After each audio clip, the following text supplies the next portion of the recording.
Video से अगर आप लिखते हो तो 80 में से 80 नंबर लेकर के आओगे, इसकी पूरी फुल गारंटी मैं देता हूं।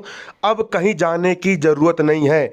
मैं आपका अमन साहू सर, आपको पिछले 10 साल से पढ़ाने का मेरा एक्सपीरियंस है और बिल्कुल बिल्कुल पूरा A to Z पूरा करेक्ट आप लोग के यहाँ पर आंसर देने वाला हूँ। ठीक है, कई सारे आंसर आपको इंटरनेट पर भी गलत मिलेंगे, उसका पूरा फुल आंसर आपको देने वाला हूँ और पूरी गारंटी देता हूँ कि जो कोई भी बच्चा मेरे इस वीडियो से पूरा छापेगा उसको 80 में से 80 नंबर मिलेंगे। इसकी पूरी फुल गारंटी यहाँ पर मैं आपको देता हूँ। ठीक है, पूरा आप देख सकते हो। कक्षा MP बोर्ड मध्य प्रदेश राज्य के विद्यार्थी कक्षा 10वीं विषय का आप लोग का जो प्री बोर्ड परीक्षा आप लोग को जो ओपन बुक से करने के लिए दी गई है उसका पूरा फुल सॉल्यूशन विज्ञान विषय का यहाँ पर मैं आपके लिए लेकर के आया हूँ। तुम्हारे अमन भैया ने सॉल्यूशन पूरा बना लिए है, आपके लिए यहाँ पर लेकर के यहाँ पर आए हैं। ठीक है, तो पूरा A to Z, अब कहीं जाने की जरूरत नहीं है। पूरा का पूरा सिर्फ एक ही वीडियो में आप लोग को पूरा फुल सॉल्यूशन इस आपको दे दिया जाएगा।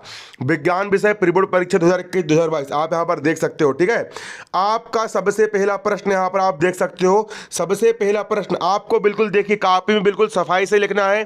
कॉपी में जब आप लिखोगे तो बिल्कुल आप इसको हल्के में मजाक में बिल्कुल नहीं देना है। प्री बोर्ड परीक्षा के नंबर आप लोग के वार्षिक परीक्षा में जोड़ेंगे विद्यार्थियों, इसलिए सारे सारे बच्चे लोग अच्छे से देंगे पेपर, सफाई से अच्छी हैंड राइटिंग से जमा करके लिखेंगे, बिल्कुल नंबरिंग सही तरीके से डालेंगे। ब्लैक पेन का इस्तेमाल करेंगे, ब्लैक पेन का इस्तेमाल क्वेश्चन डालने के लिए और ब्लू पेन का इस्तेमाल आप लोग आंसर डालने के लिए करेंगे। ठीक है, तो सबसे पहले आपका प्रश्न सही विकल्प चुन करके लिखिए। तो सही विकल्प पहला प्रश्न, क्या होगा यदि तनु हाइड्रोक्लोरिक अम्ल का में लोहे का चूर्ण यहाँ पर डाल दिया जाए। अगर तनु हाइड्रोक्लोरिक अम्ल में अगर लोहे का चूर्ण डाल दिया जाए तो क्या होगा भैया, कौन से था, क्या क्या क्या क्या हो जाएगा। ठीक है, इसको हम ठीक है, तो आप देख सकते हो। चलो है ना जी, चालू हो गया हमारा पे है ना। क्या होगा, तो भैया इसका आंसर आएगा आपका पहला नंबर का, हाइड्रोजन गैस एवं आयरन क्लोराइड का निर्माण होगा। हाइड्रोजन गैस H2 एवं आयरन क्लोराइड FeCl का यहाँ पर निर्माण होगा, तो इसका आंसर आएगा 1। ठीक है, पूरा पूरा आपको लिखना है बिल्कुल। का नंबर आप डालिए, प्रश्न क्रमांक 1 का उत्तर, का आंसर, फिर नंबर डाल के नंबर अच्छे डालना है। ठीक है, सही तरीके से देना है बिल्कुल। देखिए अब आप लोग नकल मार करके दे रहे हो तो बिल्कुल 80 में से 80 नंबर आना चाहिए। ठीक है, यही मौका मिला है, चौका मार दो, क्योंकि वार्षिक परीक्षा आप लोग की ओपन बुक से नहीं होने वाली है, इसलिए आप लोग बिल्कुल अच्छे से लिखोगे। ठीक है, दूसरा प्रश्न आपका है, धातुओं के पतले तारों में खींचे जा सकने की क्षमता कहलाती है, तो उसको हम तन्यता कहते हैं। दूसरे का आंसर आएगा, खा का नंबर आपका आंसर आएगा 1 नंबर का तन्यता, इसका आंसर आएगा आपका तन्यता। ठीक है, तो उसका आंसर लिख लीजिए आप तन्यता। ठीक है, इसके बाद आपका अगला प्रश्न है यहाँ पर गा नंबर का प्रश्न है, दो तंत्रिका कोशिकाओं के मध्य के खाली स्थान को हम क्या कहते हैं। तो जहां पर दो तंत्रिका तंत्र मिलती है तो उनके बीच के खाली स्थान को हम सिनेप्स कहते हैं। सिनेप्स कहते हैं, अच्छे से लिख लीजिए, सिनेप्स कहते हैं। फिर घ नंबर का आपका निम्नलिखित में से अलैंगिक जनन मुकुलन द्वारा होता है, किसमें होता है, तो ये होता है आपका यीस्ट में। दूसरा इसका आंसर आपका जाएगा यीस्ट में होता है। अगला आपका प्रश्न है, विद्युत धारा उत्पन्न करने की युक्ति को हम क्या कहते हैं। तो विद्युत धारा की उत्पन्न करने की युक्ति को हम जनित्र या जनरेटर कहते हैं। आप लोगों ने देखा भी होगा, जो जनरेटर होता है जब लाइट गोल हो जाती है तो फिर जनरेटर के माध्यम से बिजली उत्पन्न करते हैं। अगला, निम्नलिखित में से कौन सा आहार श्रृंखला का निर्माण करता है, तो उसका आंसर आएगा दूसरा, घास बकरी मानव। घास को खा गया बकरी ने और बकरी खा गया आदमी ने। ठीक है, इस प्रकार से आहार श्रृंखला का निर्माण हो जाता है। अगला आपका 6 नंबर का है, 6 नंबर का, विश्व में सबसे तेजी से कम होने वाला प्राकृतिक संसाधन कौन सा है। तो सबसे तेजी से कम होने वाला वन, जंगल जो है वो बहुत तेजी से क्या होते जा रहा है, कम होते चला जा रहा है, तो उसका आप आंसर लिख लीजिए। और एक बात सुनिए बच्चों, कक्षा 10वीं की वार्षिक परीक्षा आप लोग की ओपन बुक से नहीं होगी, तो उसकी भी तैयारी आपको इसी चैनल पर करवाई जाएगी। हमारा जो चैनल है सबसे अच्छा, सबसे बेस्ट मध्य प्रदेश राज्य MP board special class 10th वाले बच्चों के लिए स्पेशल चैनल है। इससे बेस्ट चैनल आपको पूरी दुनिया में कहीं नहीं मिलने वाला। ठीक है, यहाँ पर आपकी पूरी फुल तैयारी करवाई जाती है, सब कुछ बताया जाता है, पेपर से लेकर के नकल अकल सब करवाया जाता है। अगला आपका प्रश्न, आवर्त सारणी में आवर्तों की संख्या कितनी होती है। इस चैनल से अगर कोई बच्चा जुड़ जाएगा तो उसको कोचिंग कहीं जाने की जरूरत नहीं है, पूरी कोचिंग आपको इसी चैनल पर करवा दी जाती है। आवर्त सारणी में आवर्तों की संख्या कितनी होती है, तो इसका आंसर बच्चों आप देख सकते हो, आवर्त सारणी में आवर्तों की संख्या 7 होती है। बिल्कुल करेक्ट आंसर है, बिल्कुल 7 की 7 होती है। ठीक है,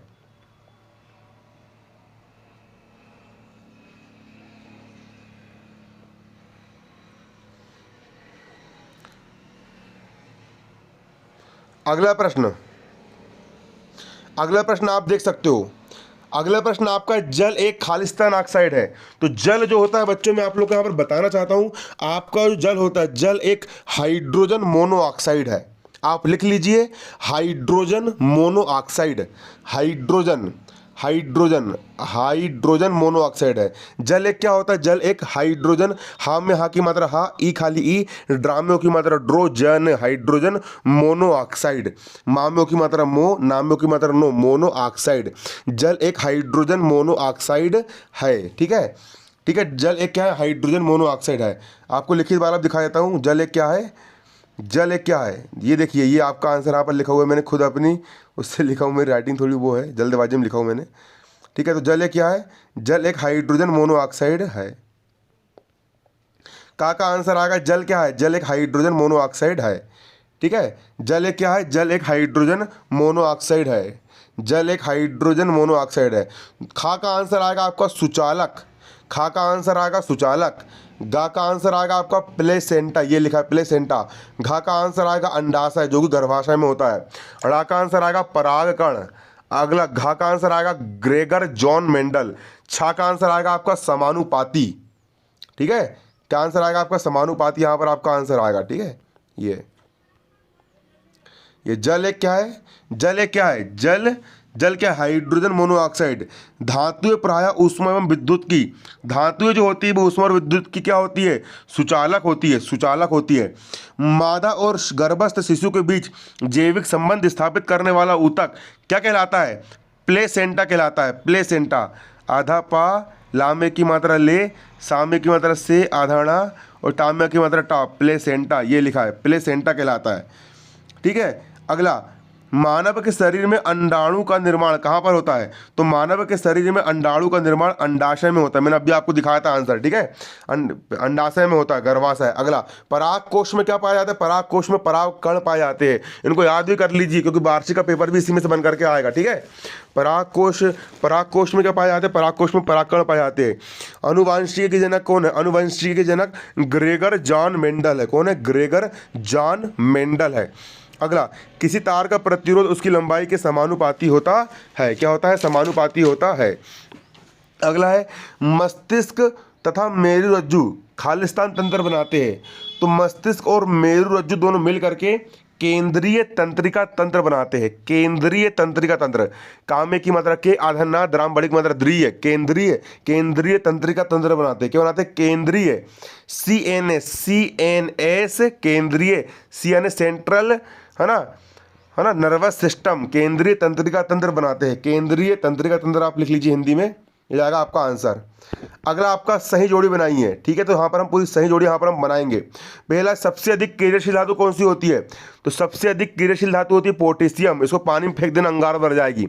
सामान्य रक्तदाब कितना होता है, सामान्य रक्तदाब होता है आपका 120/80 mmHg। पारा के दाब से 120 से ऊपर होता है। पादप हार्मोन कौन सा होता है, तो पादप हार्मोन होता है आपका साइटोकाइनिन। ठीक है, पादप हार्मोन आपका साइटोकाइनिन होता है। शुक्राणु उत्पादन और नियंत्रण कहाँ पर होता है, टेस्टोस्टेरोन में होता है। जिनमें टेस्टोस्टेरोन अधिक होता है उनकी दाढ़ी मूछी जल्दी जाती है। अगला आपका प्रश्न है, तारों का टिमटिमाना, तारे का टिमटिमाना, तारे का टिमटिमाना क्या होता है, ये होता है वायुमंडलीय अपवर्तन। ठीक है, अगला, लेंस की क्षमता, लेंस की क्षमता आपकी डायऑप्टर में मापी जाती है। अगला, जरा दृष्टिता, जरा दृष्टिता, जरा दृष्टिता, जहाँ पर ना पास की वस्तु दिखती है ना दूर की वस्तु दिखती है, इसके लिए द्विफोक्सी लेंस का इस्तेमाल होता है। अगला, विद्युत विभवांतर काय में मापा जाता है, विद्युत विभवांतर आपका वोल्ट में मापा जाता है। ये आपके पूरे पूरे आपके आंसर हो गए। आप इनको लिख लीजिए, अच्छे से लिखिए, सही जोड़ी आपको पूरी की पूरी उतारना है। ठीक है, कॉपी में कायरी नहीं करना लिखने में। अगला आपका प्रश्न आप देख सकते हो, अगला आपका प्रश्न है। ठीक है, पहले आपको मैं यहाँ पर बोल करके आंसर दिखा देता हूँ, बता देता हूँ, फिर बोलने के बाद फिर आपको लिखित वाला जो पेपर है उसकी फोटो आपको दिखा देता हूँ। आपका पहला क्वेश्चन है, शुद्ध जल का पीएच मान कितना होता है, शुद्ध जल का पीएच मान 7 होता है। अगला, 7 यानी 7। अगला आपका, 2 या 2 से अधिक धातुओं के समांगी मिश्रण को क्या कहते हैं, तो 2 या 2 से अधिक धातुओं के समांगी मिश्रण को मिश्र धातु कहते हैं। पूरा पूरा लिखना है, पूरा लिखना है उत्तर डाल करके। 2 या 2 से अधिक धातुओं के समांगी मिश्रण को मिश्र धातु कहते हैं। अगला, हरे पौधों की पत्तियों में पाए जाने वाले वर्णक का नाम क्या होता है, तो हरे पौधों की पत्तियों में पाए जाने वाले वर्णक का नाम होता है पर्णहरित। इसका आंसर लिख लीजिए, पर्णहरित, पर्णहरित। अगला आपका प्रश्न, नर युग्मक एवं मादा युग्मक के संलयन को क्या कहते हैं, तो नर युग्मक एवं मादा युग्मक के संलयन को निषेचन कहते हैं। निषेचन क्या कहते हैं, निषेचन कहते हैं। अगला यहाँ पर 18 नंबर का लिंग निर्धारण करने वाले गुणसूत्रों के नाम कौन कौन से हैं। तो आंसर लिख लीजिए, लिंग निर्धारण करने वाले 2 गुणसूत्र होते हैं। पहला होता है एक्स गुणसूत्र और दूसरा होता है वाई गुणसूत्र। अगला आपका है लेंस की क्षमता का सूत्र क्या होता है। तो लेंस की क्षमता बराबर 1/फोकस दूरी। ठीक है, अभी बता रहा हूँ, ठीक है, अभी बता रहा हूँ, इसका आंसर पूरा लिखा लिखा है ना। अगला निकट दृष्टि दोष को दूर करने में कौन सा लेंस उपयोग होता है। तो निकट दृष्टि दोष को दूर करने में अवतल लेंस का उपयोग होता है। अगला विद्युत प्रतिरोध का ऐसे मात्रक क्या होता है। तो उसका मात्रक होता है ओम। अब इसका आंसर आपको लिखित वाला दिखा देता हूँ मैं। ये हो गया आपकी इसके आंसर है। ठीक है, ये देखिए, ये चौथे का पहले का आंसर आएगा 7, लेकिन पूरा पूरा लिखना है आपको। ठीक है, पहले का आंसर आएगा 7 यानी 7, दूसरे का मिश्र धातु, तीसरे का पर्णहरित, चौथे का निषेचन, है ना। 18 नंबर का आएगा एक्स गुणसूत्र और वाई गुणसूत्र। 4 नंबर का आएगा लेंस की क्षमता बराबर 1/फोकस दूरी, एफ मीटर में मापी गई। ठीक है, ये इसको आप ऐसा भी लिख सकते हो, पी बराबर 1/f। अगला आपका है अवतल लेंस, अवतल लेंस। अगले का यहाँ पर आपका आंसर आएगा ओम, और ये चित्र बनाना इस प्रकार का। ठीक है, ये तो देखिए बच्चों, आपका 6वें नंबर का प्रश्न छठवा का अथवा। तो प्रश्न छठवा का उत्तर आप यहाँ पर लिखोगे। आपका प्रश्न है संचारण क्या है। तो यहाँ पर आपको उत्तर दिया गया है संचारण का। आप देख सकते हो, आप वीडियो की क्वालिटी बढ़ा लीजिए तो आपको अच्छे दिखेगा संचारण। या स्क्रीनशॉट ले लीजिए। जब लोहे या लोहे जैसे पदार्थों से बनी वस्तुएं अपने आसपास अम्ल, आर्द्रता, नमी के संपर्क में आती है तभी संचारित होती है। इस प्रक्रिया को संचारण कहते हैं। ठीक है, आपका 7वां नंबर का प्रश्न है, 7वां नंबर का अथवा प्रश्न 2 नंबर वाला, न्यूलैंड का अष्टक नियम क्या है। तो इसका आंसर लिखा है न्यूलैंड का अष्टक नियम। यदि तत्वों को उनके बढ़ते परमाणु क्रम में व्यवस्थित किया जाए तो हर 8वां तत्व समान गुण रखता है। अब आपका अगला प्रश्न है आपका, जो कि 2 नंबर में आया, धमनी एवं शिरा में कोई 2 अंतर लिखिए। आपको 2 नहीं लिखना है, आपको 3 से 4 लिखना है तो अच्छे नंबर मिलेंगे। धमनी, इसकी दीवारें मोटी मांसल और इलास्टिक होती है। शिरा, इसकी दीवारें पतली बिना लचक वाली होती है। धमनी, इसमें ल्यूमेन संकीर्ण होता है। शिरा, इसका ल्यूमेन चौड़ा होता है। अगला, ये हृदय से रक्त लेकर उसका संवहन पूरे शरीर में करती है और शिरा संपूर्ण शरीर से रक्त लेकर हृदय में एकत्रित करती है। अगला आपका प्रश्न है बच्चों, प्रश्न क्रमांक 9वां का अथवा परागण किसे कहते हैं। कई सारे बच्चे सो गलत करके आएंगे, परागण का आंसर लिख करके आएंगे, क्योंकि बहुत सारे लोगों ने गलत आंसर दिया है। लेकिन यहाँ पर आपको सही आंसर दिया जा रहा है, परागण किसे कहते हैं। इस विधि के अंतर्गत किसी पुष्प के पराग कणों का स्थानांतरण उसी प्रजाति के दूसरे पौधे के बढ़ती कांग्र पर हो जाता है। परागण की क्रिया को एलोगेमी भी कहते हैं। ठीक है, इतना लिख दीजिएगा। बाकी आपके पास बाकी ये और भी लिख सकते हो आप। ठीक है, 2 नंबर लायक आप उतना लिख दोगे तो बहुत है, नहीं तो उसका आगे का भी यहाँ पर आपका ये लिखा हुआ है, ये भी आप लिख सकते हो उतना भी। अगला आपको प्रश्न बच्चों 2 नंबर में प्रश्न क्रमांक 10वां का उत्तर। प्रश्न 10वां आपको पूछा गया है, मानव में बच्चे का लिंग निर्धारण कैसे होता है। लड़का पैदा होने वाला कि फिर लड़की पैदा होने वाली पता कैसे चलता है। मानव में बच्चे का लिंग निर्धारण कैसे होता है। मनुष्य में लिंग निर्धारण प्रक्रिया। उच्च श्रेणी के जंतुओं में नर एवं मादा जननांग विकसित होते हैं और इनमें ही नर एवं मादा युग्मकों का निर्माण क्रमशः शुक्रजनन एवं अंडजनन द्वारा होता है। मनुष्य की एक कोशिका में 23 जोड़े गुणसूत्र पाए जाते हैं। 22 जोड़ी गुणसूत्र तो नर एवं मादा में समान होते हैं, लेकिन 23वां जोड़ा नर एवं मादा में अलग अलग होता है। ये पूरा लिखना है। फिर आपको ये चित्र भी बना सकते हो आप लोग, लेकिन 2 नंबर में उतने काफ़ी है, लेकिन आप इसको भी लिख लीजिए। मैं तो बोल रहा हूँ यार, आपके पास समय है, क्योंकि प्री बोर्ड के नंबर जुड़ना है आपके वार्षिक में। जितना ज़्यादा लिखोगे उतना अच्छा आपको नंबर मिलेंगे। बड़े बड़े आंसर लिखिए, छोटे मोटे आंसर लिखोगे तो निपट जाओगे, फेल हो जाओगे। कई सारे लोग छोटे छोटे आंसर दे रहे हैं। पूरा लिखो, पूरा जितना ज़्यादा लिख सकते हो, जितना भर के आ सकते हो पेपर में उतना भर के आओ, क्योंकि हराम में लिख रहा है अपन यहाँ पर बैठे बैठे। 80 में से 80 आना चाहिए, 80 में से 80 आना चाहिए चपड़ा गंजू। अगला प्रश्न बच्चों, यहाँ पर आपको परावर्तन के नियम लिखिए। तो चित्र भी बनाना है आपको परावर्तन का, और ये नियम भी लिखना है। पहला, आपतित ग्रहण, अभिलंब और परावर्तित ग्रहण एक ही तल में होते हैं। आपतन कोण और परावर्तन कोण परस्पर बराबर होते हैं। अगला आपको प्रश्न ओम का नियम लिखिए। प्रश्न 12वां का उत्तर। प्रश्न 12 आपका ओम का नियम लिखिए। तो प्रश्न 12 का उत्तर ओम का नियम। किसी बंद परिपथ में संयोजित चालक में जिसकी भौतिक परिस्थितियां अपरिवर्तित रहती हो, विद्युत धारा प्रवाहित की जाए तो उसके सिरों के मध्य विभवांतर और उसमें प्रवाहित विद्युत धारा की तीव्रता में एक निश्चित अनुपात होता है, जिसे विद्युत प्रतिरोध कहते हैं। ठीक है, विद्युत प्रतिरोध बराबर विभवांतर बटे विद्युत धारा V/I बराबर R। ठीक है, ये आपको हो गया ओम का नियम। इसको लिख लीजिए, छाप दीजिए पूरा। अगला आपको प्रश्न विद्युत विभव क्या है। ठीक है, तो विद्युत विभव क्या है, तो उसका आंसर आप लिख लीजिए एकांक धनावेश को प्रश्न 13 पर 2 नंबर वाला, विद्युत विभव क्या है। तो लिख लीजिए इसका आंसर विद्युत विभव एकांक धनावेश को अनंत से विद्युत क्षेत्र के किसी बिंदु तक लाने में किया गया कार्य को हम विद्युत विभव कहते हैं। इसका मात्रक वोल्ट। इनको याद भी करना है, ये प्रश्न आपके वार्षिक में भी आएंगे। वार्षिक वहाँ पे नकल मारने को नहीं मिलेगी, वहाँ पर लिख के आना पड़ेगा। ठीक है, अगला तुम्हारा प्रश्न ओजोन परत के क्षय होने के कारण लिखिए। तो आपका यहाँ पर आंसर आपका यहाँ पर ये बन करके आया। ठीक है, ओजोन परत के क्षय होने के कारण। ठीक है, ये लिखा है।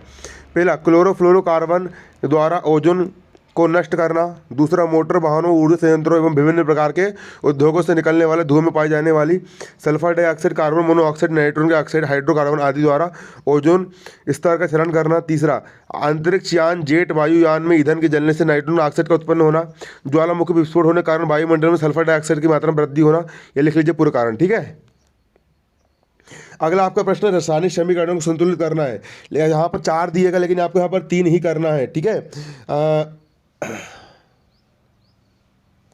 ये तीसरे नंबर का बसनी है, बाकी पहला वाला संतुलन आपका आंसर आपका ये हो गया।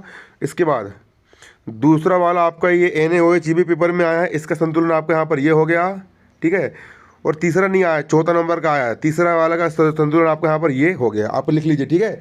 मैं कोई गूगल से निकाल रहा हूँ आंसर, मैं आपको किताब से ढूंढ के दे रहा हूँ, पूरे नंबर मिलेंगे। अगला प्रश्न आपके यहाँ पर बच्चों, सूर्योदय एवं सूर्यास्त के समय सूर्य रक्ताभ क्यों प्रतीत होता है, ठीक है। सूर्य उगते समय और सूर्य अस्त समय सूर्य का रंग लाल क्यों होता है, तो इसका आंसर आपका ये लिखा है, सूर्योदय के समय सूर्य से आने वाले प्रकाश किरणों को वायुमंडल में वायु की मोटी परतों से गुजरना पड़ता है। इससे प्रकाश का प्रकीर्णन अधिक होता है, लेकिन लाल रंग के प्रकाश का प्रकीर्णन नहीं हो पाता, इसलिए हमारी आंखों में लाल रंग के प्रकाश की किरण नहीं पहुँच पाती है, इसलिए सूर्योदय के समय सूर्य रक्ताभ प्रतीत होता है। अगला प्रश्न यहाँ पर आप देख सकते हो, अगला प्रश्न आपके यहाँ पर यह है, चुंबकीय क्षेत्र रेखाओं के गुणों की सूची बनाइए। चुंबकीय क्षेत्र रेखाओं के गुण,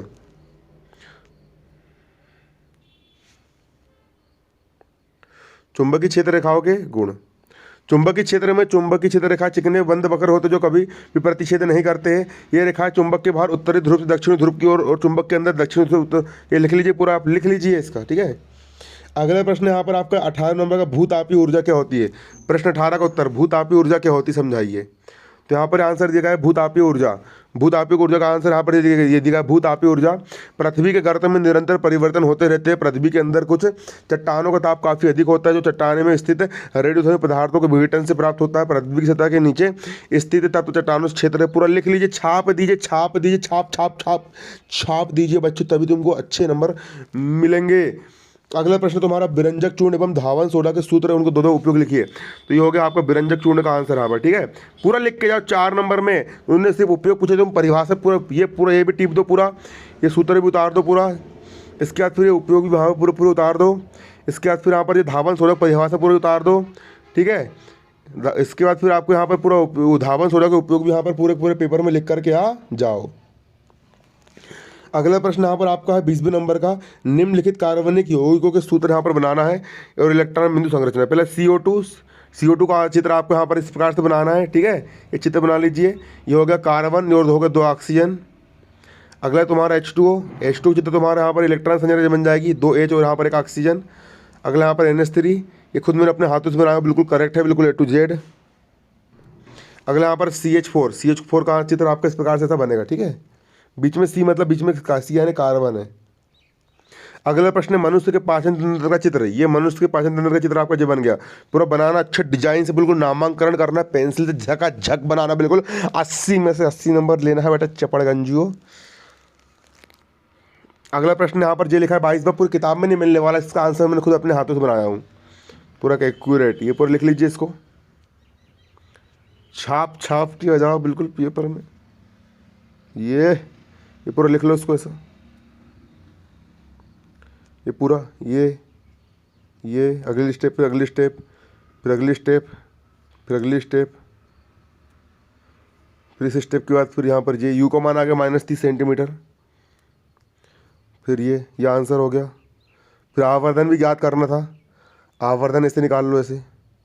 धन्यवाद, जय हिंद, जय भारत। देखिए मेरे वीडियो थोड़े लेट आते हैं क्योंकि मैं खुद बनाता हूँ अपने हाथों से, और इतना तुमने लिख के आ गए ना, जिस तरह जैसे मैंने तुमको इस वीडियो में बताया हूँ, तुमने वैसा लिख करके आ गए ना, 80 में से 80 नंबर नहीं आया ना, तो फिर मेरे को बोलना, पूरा करेक्ट सॉल्यूशन। अगला पेपर का सॉल्यूशन जल्दी बना करके लेके आने वाला हूँ। धन्यवाद, जय हिंद, जय भारत।